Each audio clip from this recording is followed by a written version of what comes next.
I believe desire and will to win is everything. I don't know why I'm like I am, but my butt's always burning. There's always something say, Art, dadgummit, you're supposed to go for it. Art, dadgummit, you're supposed to be somebody. You're supposed to make a difference with your life. What does the $500,000 a year person do? The $50,000 a year person doesn't do.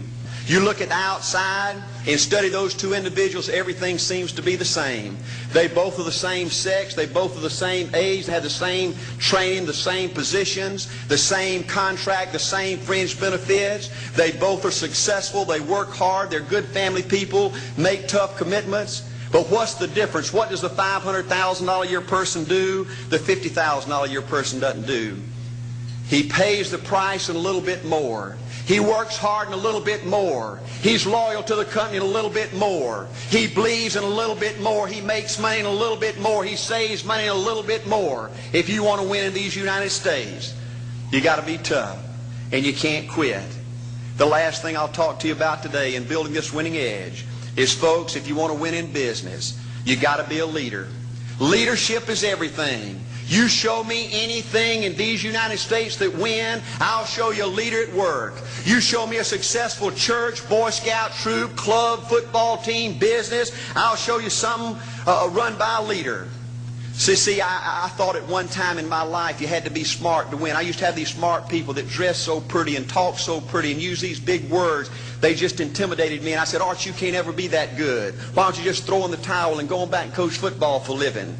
And I found two things out about smart people. I think it's almost impossible for a smart person to win in business in America today. Because I find smart people spend their whole lifetime figuring things out. They're always trying to figure out an easier way and a quicker way. And another thing I found out about smart people is they just don't get around to doing nothing. And see, somebody like Art Williams, everybody said, well, he can't do it. And somebody like that can't do it. But he does it. See, folks, I want you to know almost everybody in America almost does enough to win. They almost get there. They almost are over the hump. They almost have it going. They almost in everything they do, almost is a way of life to almost everybody in America. But the winners do it. What do? They do whatever it takes to get the job done. They do it and do it and do it and do it and do it until the job gets done. And then they talk about how great it is to be somebody they're proud of. We need leaders in America who can do it. If you want to become somebody, do it. If you want to go in business for yourself, do it. If you want to become financially independent, do it. I hear too much talk in these United States. Everybody can talk a good game. We need people in America who can do it. I go all over this country with A.L. Williams, and I have people say, Art, you can count on me. Wonderful. Just do it. Art, I guarantee you this is my last stop. I'm going to win now. Super duper. Just do it. Art, if I could just have one good month and get the ball going, I know I could make it big. Super. Just do it. Art, if I could just pay off this debt, I could really go. Great. Just do it. Art, if I could just sell my house. Do it. But houses ain't selling. Do it anyway. Art, I'm not making any money. What can I do? You just do it. Do what, Art? You do it and do it and do it. Art, I guarantee I'm going to win this contest. Super duper. Just do it. Art, I'm over the hump now. Watch my smoke. Great. Just do it. Art, I want to make it so bad I can taste it. What I do? You just do it. Art, I'm a vice president now. Can I quit doing it? No. Art, I don't know if I can keep on keeping on. I'm really hurting. What I do? You just do it. Do what, Art? You do it and do it and do it. Art, all my life I wanted to be somebody important. Well, what do it then? Art, I'm going to save money so I don't have to go through this again. Great. Just do it. Art, I don't feel like I've had enough training. What I do? You just do it. Art, my manager don't give me no help. What I do? You just do it. Art, you don't understand. I was Mr. Everything at my former company. You don't mean I have to start off down at the bottom and do it, do you? Yep, you really got to do it. Art, what's the primary difference between winners and losers? The winners do it. They do it and do it and do it and do it until the job gets done. And then they talk about how great it is to finally have achieved something unique, and how glad they are that they didn't quit like everybody else, and how wonderful it is to finally be somebody they're proud of and make a difference with their life. Thank you. He told the guy, he said, when you want to succeed as bad as you want to breathe, then you'll be successful. All right, so tonight I want to talk about the law of average, right? Numbers are critical, guys. So I tell 180 kids that you have the opportunity to make $300 cash money. You don't have to do anything really for it. You don't have to work for it. You just have to be serious about your academic success. And if you don't party, you meet with your advisor, whatever the other stuff was, I'll give you $300. My wife is there, and in my wife's head, she's thinking, that's $54,000. After I said it, I wasn't even scared, because I knew that the reality is most kids are going to party and get sent home. That's the reality. Most people don't have enough discipline not to walk in their demise, and it's real. So the law of average, like the worst that could happen is $5,400. That's the worst that could happen. The worst I could come out of my pocket. After all that I said, the worst I could come out is $5,400. And lo and behold, I didn't even have to come out that much. Stats are real. First time marriage, 50% marriages end in divorce. It's real.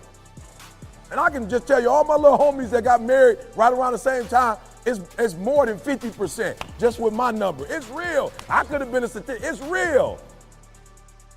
90% of the people who come from where I come from, you come from the inner city. I'm originally from Chicago, South Side, then West Side of Detroit. My biological father was not in my life. My mom got pregnant when I was 17. The stats don't lie. 90% of the kids who come from where I come from, they don't get a PhD. 90% of the kids where I come from, they go to jail, they get shot and killed, they die. The numbers don't lie. So what I want to do tonight is I want to help you with the numbers though. All right, you need to be intentional and deliberate, guys. Number one, you need to be what? Because the stats are very intentional and deliberate. Good, all right, let's go to this last one real quick. I got a message from a kid today, I want you to read it. Hey, E.T., this is what he texted me. How have you balanced school and stayed with a routine? You came to my school, I've re-listened to your speech, but I'm struggling in school and working at the same time. I have to stay working to pay bills. I go to tutoring, I hold a lot of scholarships that I have to maintain. Therefore, it usually means meetings and extracurricular stuff. I'm struggling, man. So he asked me, E.T., what should I do? I said, what year are you? He said, I'm a junior. I got a year and a half to go. I said, keep struggling. What you want me to tell you? What you want me to tell you? Stop, quit, give up? Okay, on the next one he said, I had a meltdown in class. My teacher pulled me to the side. I said, you might have a couple more before success. It's a part of the game. You can't be successful without some meltdowns. Struggle for another year and a half and be free for the rest of your life. Or you can say, I'm tired of struggling, and stop struggling and struggle for the next 20, 30 years. Press past it. Come on, press past. Stop whining and crying and give it up. Press past it. It's going to hurt. Yes. Ask any mother that's had a child. It's probably feel like they gonna die. But guess what? They get through it. And on the other side, when that child comes out, they forget all about the pain. Yep, you in labor. Yep, it hurt, but get something for it. Go through it. Keep pushing. And guess what? Just when I remember both times I'm there with my wife, she's uncomfortable as the baby's coming. Just like it seems like as the baby's getting close to the stomach, she can't breathe, she can't hardly walk. And just when she's at the most pain she's ever felt in her life, they tell her to push. She like, what? I remember her being there. One time she cussed the doctor out. I'm like, why you cussing my man out? She's like, stop, because you about to be next. Right? I'm talking about cussing. She going through it. The doctor's like, push. She like, I'm pushing. He like, no, push harder. She's like, I don't have no more hard. This is it. This is all I got. And the doctor said, no, that's not all you have. That baby is counting on you. Push. I didn't hear him say, go get her a glass of milk and some cookies and ice cream. Go get her a pillow and make her feel comfortable. Push. No. Push. Push harder. No. Find it within you to push this child. This child counting on you. Put your dream counting on you. Push. Your dream counting on you. Push. Ain't nobody about to give you no cookies and ice cream. Push. It's alive. It's inside. How do you know? You feel it. You dream about it. You eat it, sleep it every day. When people talk to you, tell them, this is what I'm going to do. So push. Just push past the pain. Push. Don't quit. Don't push. and you push your way to success. You push yourself to that 4.0. You push yourself to that scholarship. You push yourself to the next level.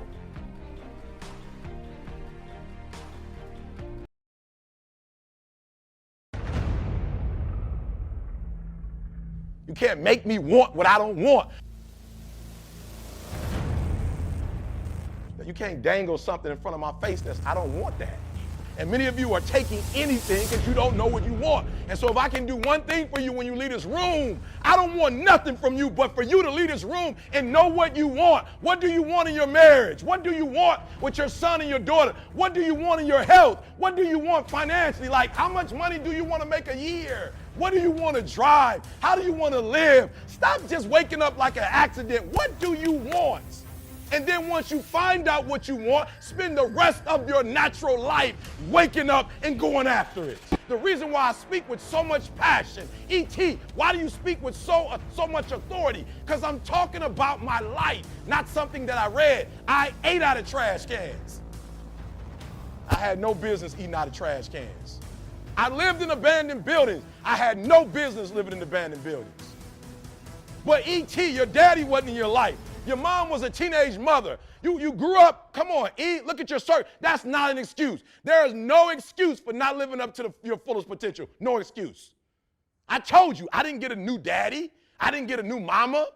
What changed? I changed. And I stopped being a victim. I stopped saying I've got to wait for good things to happen to me. And I said I'm going to grind. I'm going to fight. I'm going to work. I'm going to press toward. I'm going to learn. I'm going to do everything in my power every single day. I'm going to do everything in my power to become a victor and not a victim. Now, let me say this before I move forward, and I can't explain it, but you better feel me. Winners win and losers lose.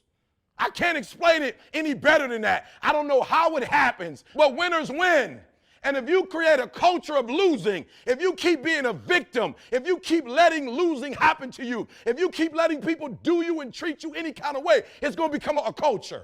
Let me tell y'all, I'm not from New Zealand, guys. Come on, listen to me very closely. I'm not from New Zealand, but I know about, let me say it this way so I can help you. I know about what team. I've never seen All Blacks play a day in my life. I've never been to the stadium. Where's the stadium? Help me out. Where's the stadium? Okay, I'm going. See what I did? I've never been to the stadium. You're like, Eric, the stadium, that's Hobbit that way, Eric. That's not the stadium. The stadium is this way. I've never been there a day in my life. And if you watch some of my videos, I have All Blacks in my videos. Why? Because they're what? They're winners. And when you're a winner, you don't even stay in your own little town. When you're a winner, winning spreads. So everybody, I got videos where I'm like, y'all, I don't really know how to show my passion. Somebody said, get the All Blacks. I'm like, yep, that's what I need, All Blacks.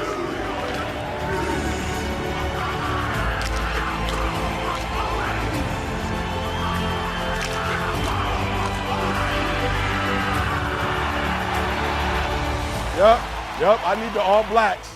I need the All, why? Because they say what I'm saying.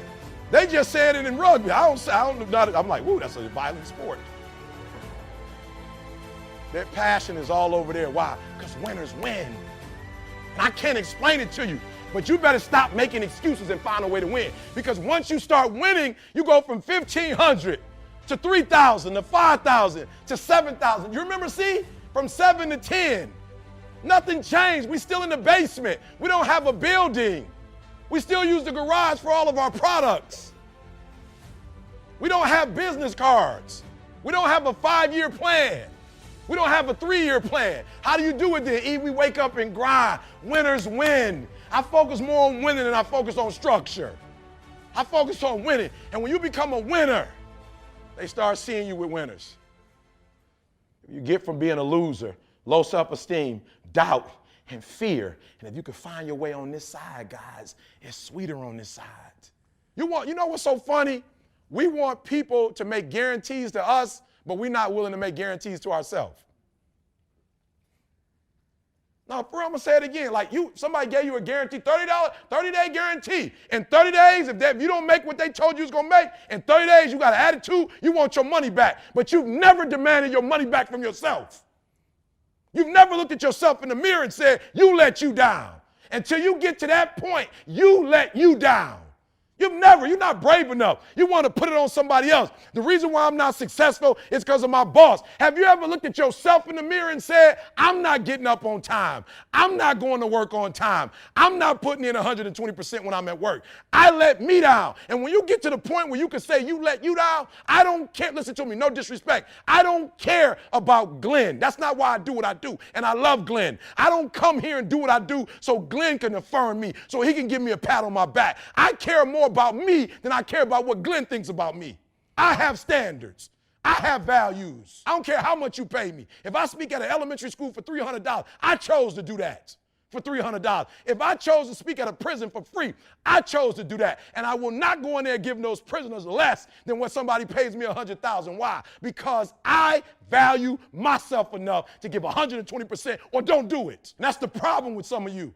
You always want to blame other people. You want to hold other people to the fire, but you're not holding yourself to the fire. You just said you're giving 50%. You owe you an explanation. You owe you an explanation. You need to look at yourself in the mirror and say, why are you only giving 50%? What's wrong with you?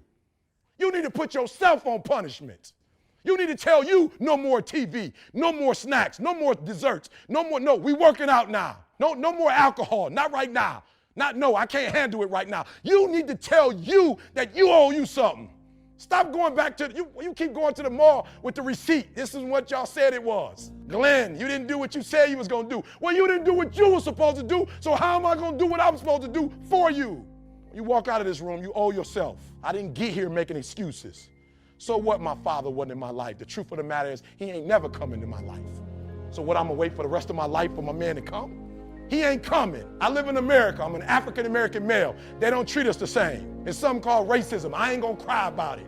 It's probably going to be racism to the day I die, but I'm not going to cry about it. I'm still going to be a millionaire. I'm still going to be one of the top motivational speakers in the world. No, I didn't grow up on that side of the town. No, my mama don't have no network. No, I don't know a whole lot of people. No, I'm not at a country club. No, I don't play golf, and I don't plan on playing no time soon.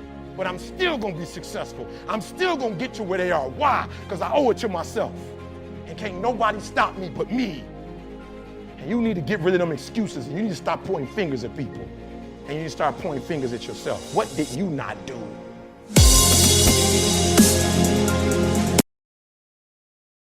Now listen, what I want to talk to you tonight about is don't be average. Don't be average. Average people make a certain amount of money. Average people live a certain type of lifestyle. And I'm not disrespecting average people. I'm just saying, if you have a choice, don't be average, because in life, when you roll the dice, worst case scenario, you're going to land on average. So don't be average, because if you don't try, you will get to average, right? So let's not shoot for average, because average is going to be there. So I need you to be what? What's the P word? I need you to be what? Come on, I need you to be what?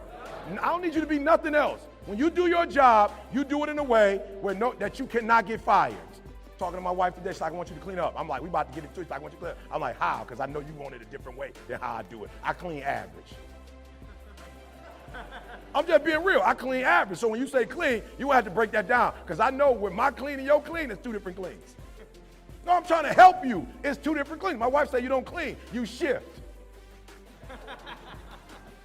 So you take stuff from one area and you put in another area. That area clean, but then the other area, when I clean, you don't see nothing, everything's gone. Some of you, when you get a job, you shift, you don't clean. So I need you to find out what productive is when you get to that internship, you get that job, you get in that relationship with that female, that male, whatever you do, I need you to find out what not what you think productive is, find out what's really productive. And you do that, and they can't get rid of you. I'm trying to stop you from being average. Average people blame, grace no. Look, I'm gonna be real. If you blamed and it helped, I tell you to keep doing it. I'm just being real. Like if you would blame people for why you are where you are, and you can make $50,000 every time you blame, I tell you to open up a blame account. Start dropping people's names down and start blaming all of them and watch the money pile up. Listen to me very closely. No more blaming. No more. I don't want to hear it no more. I don't want to hear this teacher did me wrong. This professor did me wrong. My mentor didn't. My mama didn't. My daddy didn't. Stop the blaming. If it's your life, I need you to take complete ownership of it. It's your life. I don't want to hear no more excuses. They know that I'm trying to lose weight and they had fried chicken and macaroni and cheese. Walk away from the table. Carry celery with you when you go on the road. Bring some carrots. Like just have you a packed lunch. Here, look, and I'm gonna be real with you. Trying to help some young person out in life. That's why you can't play the blame game. Because the day you say I ain't eating sweets no more, people come out the woodworks like I brought you a cake. The day you say, like, yo, I'm off of sweets, somebody's not gonna know. I got 3 sweet potato pies for you. You just made 3 sweet potato pies to give away? And there I was thinking about you. You weren't thinking about me with no sweet potato pies. I'm on a diet. So do me a favor. You on a diet, stop the blame game. Just walk away from the chicken. No, you don't walk away. Eat the chicken, eat the macaroni and cheese, eat the collard green, eat the potato, eat it. But when you walk away, don't say, they made me do it. They put a shotgun out, eat that chicken right now, blow your brains out. Don't do that. Walk away and say, I was weak. I was weak. I wasn't strong enough. I smelled the chicken. Come on. The macaroni and cheese were calling my name. For real, when you blame, that's what you do. You make excuses for why you broke. You make excuses for why you stuck. And it is easier to make it somebody else's fault than to man up and look in the mirror and say it was your fault. It's easy to put it on somebody else. Why? Because then you ain't got to do nothing. It's easy to say my daddy wasn't in my life. It's easy to say my mom abused you. And guess what? You right, but you ain't 8 no more. You're right, your mama hurt you. You're right, your daddy violated you. You're right, but you was 8. You 28 now. You 18 now. You got to get over it. It's your life. You got to take it now and do something with it. Yes, you grew up on the wrong side of town. Yes, your family was poor. Yes, you didn't have the things that you needed in life. Yes, you didn't get to go to the right schools to set you up to go to Harvard, Yale, whatever. Yes, you're right. But how long you gonna hold on to that? What you thought was a curse is a curse when you blame. But what you thought was a curse, when you take ownership, you see blessings in it. I want to ball. I grew up seeing my aunts and uncles and my grandma in the project. I'm ready to ball. I grew up seeing poverty. I'm ready to ball. It's your life. Only one person can stop you from making that become a reality, and that's you. You can live where you want to live, have what you want to have phenomenal relationships, be in good health. You can have whatever you want. It's your choice. But don't get it twisted. Every time you go to the table, you're making a choice. Every time you wake up, you're making a choice. Every time you drive, you're making a choice. Every time you pick friends, you're making a choice. And is that choice going to help you to ball? If you want a thing bad enough to go out and fight for it, to work day and night for it, to give up your time and your peace and your sleep for it, if all that you dream and scheme is about it, and life seems useless and worthless without it, if you'll gladly sweat for it and fret for it and plan for it and lose all your terror of the opposition for it, and if you simply go after that thing that you want with all of your capacity, strength and sagacity, faith, hope, confidence, and stern pertinacity, if neither cold poverty, nor famine, nor gout, nor sickness, nor pain, nor body, nor brain can keep you away from that thing that you want, if dogged and grim you besiege and beset it, with the help of God, you'll get it.